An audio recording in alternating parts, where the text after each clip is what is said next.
So this poem is about one of my favorite topics, history, and one of my favorite historical figures, which is a president. Now, presidents are the most pretty much important figure in America at the time of their life. And some presidents we know a lot about. For instance, who is our youngest president? Does anyone know?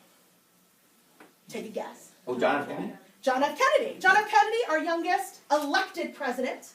Theodore Roosevelt, actually our youngest ever president. He came in through assassination. Who was our oldest president? John F.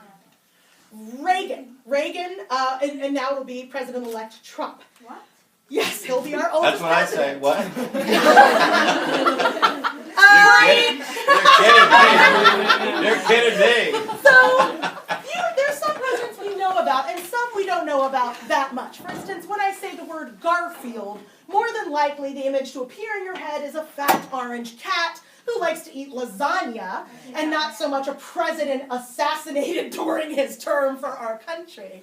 And then there's some presidents that we only know one weird thing about.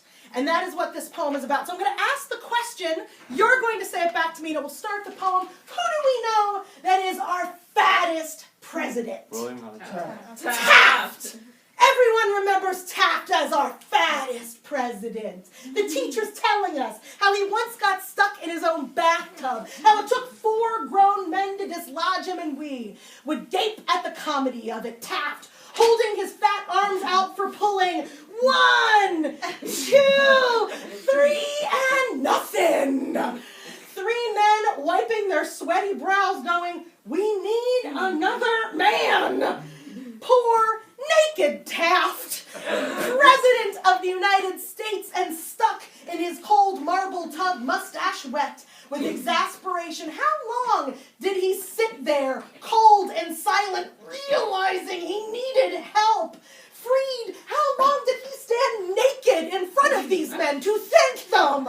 Or did he just dash off, modest towel fluttering behind him like a white flag? Don't think he didn't know. In college, his nickname was Big Lub. He once sent a telegram to the Secretary of War, which read, "Went on a horse ride, feeling good," to which the Secretary responded, "How's the horse feeling?" Even